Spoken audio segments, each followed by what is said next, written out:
जी। मैं सक्सेना साहब, मेरे साथ तो सुनील सक्सेना साहब जुड़े हैं, बहुत सीनियर, छत्तीसगढ़ को ठीक से समझते हैं, मध्य प्रदेश को ठीक से समझते हैं, माया के साथ एक लंबा, बहुत लंबा अनुभव। और मुझे एक सुनील जी की एक और बात, बड़े कवि, मैं आज जब मिला तो इन्होंने दो चार कविताओं के संग्रह, दो चार नहीं, इन्होंने मुझे दो दिए और भी कविताओं के संग्रह, कवि हृदय, लेकिन उतने ही जबरदस्त पॉलिटिकल एनालिस्ट।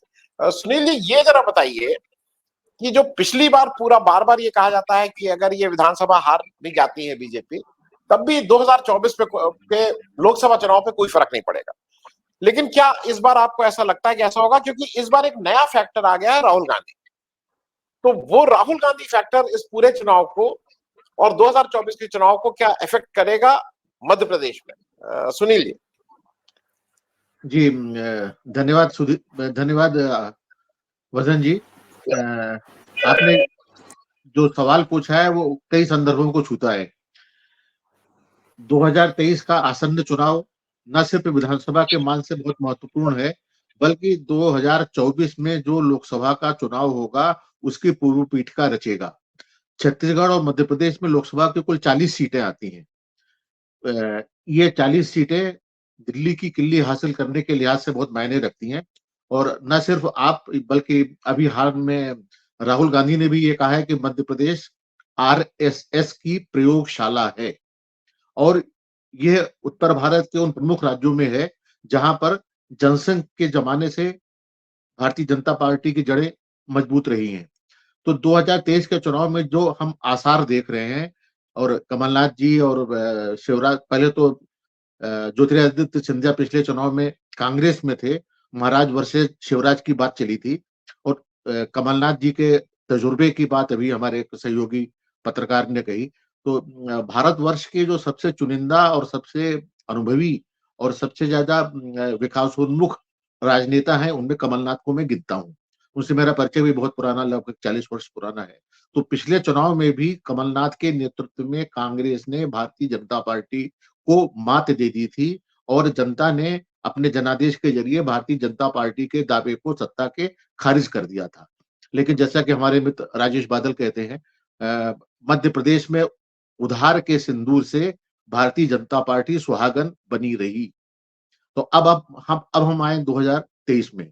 ये चुनाव जाहिर है कि सबके लिए मायने रखता है, और अभी जो आसार हैं, जो परिस्थितियां उत्पन्न हो रही हैं, जो भारतीय जनता पार्टी में असंतोष है, भीतरघात है, और जो बगावत दिख रही है, ऐसा नहीं कि कांग्रेस उससे जो है न्यून है या उससे बिल्कुल उसमें बगावत के आसार नहीं है या बगावत नहीं हो रही है। लेकिन इस बार पहली बार भारतीय जनता पार्टी में कांग्रेस के मुकाबले कहीं ज्यादा व्यापक असंतोष है। और जिस तरह से उसके नेता कांग्रेस में आ रहे हैं, आप देखिए कि कैलाश जोशी के पुत्र दीपक जोशी, अभी हाल में एक जनसंघ के संस्थापक सदस्य रहे मोती कश्यप, भंवर सिंह शेखावत जैसे तमाम नेता कांग्रेस में आए।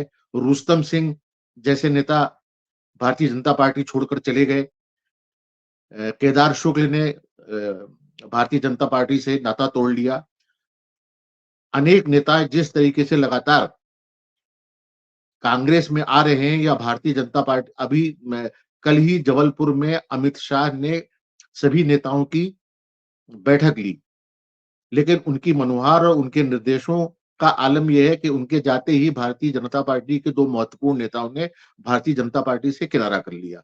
तो मुझे लगता है कि जो घटनाएं जिस तरह से घट रही हैं, उनको अगर संकेत माना जाए तो भारतीय जनता पार्टी के लिए 2023 का आसन्न चुनाव खतरे की घंटी है। और कोई ताज्जुब नहीं है कि कांग्रेस फिर से अपने इस पुराने गढ़ को वापस हासिल कर ले, अगर के कोई बड़ी घटना नहीं घटती है, कोई चमत्कार नहीं होता है। और जहां तक आपने नरेंद्र मोदी फैक्टर की बात की, तो पिछले चुनाव में नरेंद्र मोदी फैक्टर के कारण ही भारतीय जनता पार्टी यहाँ पांव जमा सकी थी। लेकिन जिस तरह से हिमाचल में, जिस तरह से कर्नाटक में उनके ब्रांड का जो हश्र हुआ है और उनकी जो मुट्ठी खुली है, हाल में जिस तरीके से राहुल गांधी ने छत्तीसगढ़ में जाकर पीजी केजी से लेकर पीजी तक निःशुल्क शिक्षा की बात कही है, ओबीसी की जनगणना की बात कही है, और जिन अनेक योजनाओं की अब वो कांग्रेस जो है वायदे नहीं कर रही बल्कि वचन दे रही है। और आपको मालूम होगा कि भारतीय वांग्मय में या भारतीय परंपरा में वचन का क्या महत्व होता है। लोग कहते हैं प्राण जाए पर वचन ना जाए, तो इन वचनों का असर हो रहा है। मुझे लगता था कि लाडली बहना योजना के कारण भारतीय जनता पार्टी बढ़त बनाएगी, लेकिन अब जो नया घटनाक्रम है उसमें लगता है कि लाडली बहना योजना का वो असर नहीं हो पाएगा, उतनी कारगर नहीं हो पाएगी जितनी की उससे उम्मीद या अपेक्षा की जा रही थी। तो 2023 का चुनाव मायने रखता है, ये कहीं ना कहीं उन सीटों से जुड़ा हुआ है। इस बार आपने जो है 6 सांसदों को मैदान में उतारा है और अपने राष्ट्रीय महासचिव को मैदान में उतारा है। तो ये जो है ना डर के आगे जीत है। तो ये कहीं ना कहीं भारतीय जनता पार्टी के नेतृत्व में डर डर का परिचय देता है। और उमा भारती का हिमालय जाना एक तात्कालिक घटना नहीं है, बल्कि इसके पीछे कहीं ना कहीं उस उपेक्षा का हाथ है जिससे आहत होकर उन्होंने हिमालय जाने का फैसला लिया है। जाहिर है तो चिंतन तो कहीं भी किया जा सकता है, लेकिन चिंतन के लिए हिमालय जाना और चुनावी वेला में जाना कहीं ना कहीं उनकी प्रवृत्ति को दर्शाता है। और तो और उन्हें स्टार प्रचारकों की 40 लोगों की सूची में भी शामिल नहीं किया गया है। सुमित्रा महाजन जरूर एक लोकसभा की अध्यक्ष नहीं, लेकिन उनका दायरा उतना बड़ा नहीं था जितना कि उमा भारती का। और सन 2003 में मध्य प्रदेश में भारतीय जनता पार्टी की ऐतिहासिक जीत का श्रेय कहे तो सबसे कमोबेश जो है उमा भारती को ही जाता है। और उमा भारती की उपेक्षा भारतीय जनता पार्टी के भीतर पनप रहे अधिनायकवाद और जमीनी नेताओं को किनारे करने की प्रवृत्ति का ही नतीजा है। आनंद वर्धन जी। चलते चलते सुनील भाई साहब आपसे अंतिम प्रश्न, क्योंकि समय करीब करीब खत्म हो रहा। जो एक बात कही झा साहब ने और सिंह साहब ने, खड़गे फैक्टर है, उधर नड्डा जी हैं, नड्डा जी एक अध्यक्ष है, इधर खड़गे जी अध्यक्ष है। खड़गे क्या किसी चुनाव में कुछ प्रभाव डाल पाएंगे, किसी भी राज्य के चुनाव में और लोकसभा के चुनाव में? और उधर नड्डा जी क्या किसी राज्य और लोकसभा के चुनाव में कुछ भी प्रभाव डाल पाएंगे? सुनील जी। जी आनंद वर्धन जी, देखिए भारत जोड़ो यात्रा से मैं ये मानता हूं, मेरा ख्याल है मुझसे बहुत लोग सहमत होंगे कि राहुल गांधी का एक नया अवतार हुआ है और उनमें जो परिपक्वता दिख रही है। मुझे अभी पिछले महीने ही जयपुर में गांधी वाटिका के लोकार्पण कार्यक्रम में राहुल जी को बहुत नजदीक से सुनने का मौका मिला, तो मुझे लगा कि वो आत्मविश्वास से लबरेज है। जहां तक खड़गे की बात है तो मल्लिकार्जुन खड़गे बहुत ही अनुभवी और वरिष्ठ दलित नेता हैं और मैं उनको कांग्रेस का शुभंकर मानता हूं। हिमाचल और कर्नाटक में जीत कहीं ना कहीं उनके शुभंकर होने की तस्दीक करती है।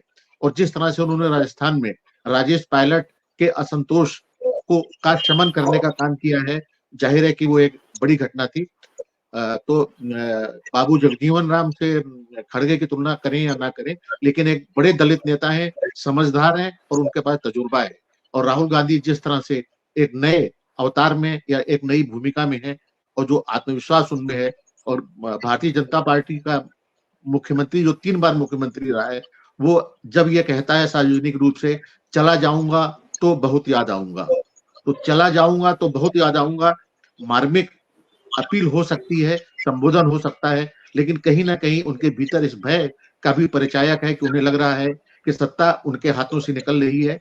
भारतीय जनता पार्टी के पास कहीं भी कोई मुद्दा नहीं है सांप्रदायिकता के अलावा। तेलंगाना में अमित शाह 2 दिन पहले कहते हैं कि हमारी सरकार अगर तेलंगाना में आई तो मुस्लिमों को मिला हुआ आरक्षण रद्द कर दिया जाएगा और वो आरक्षण ओबीसी को दिया जाएगा। अब ये हिंदू और मुस्लिम में जो भेद पैदा करना, छत्तीसगढ़ में धर्मांतरण के बहाने हिंदुओं और गैर हिंदुओं में भेद पैदा करना, मिजोरम की स्थिति यह है कि कांग्रेस वहां फिर से मुकाबले में लौट आई है, तेलंगाना में कांग्रेस ने फिर से जमीन हासिल कर ली है। और जो आसार यही है कि 2023 के आसन्न चुनावों में जो संकेत हमें लद्दाख में मिले हैं, जो चुनाव में अन्यत्र मिले हैं, उसकी पुनरावृत्ति होगी।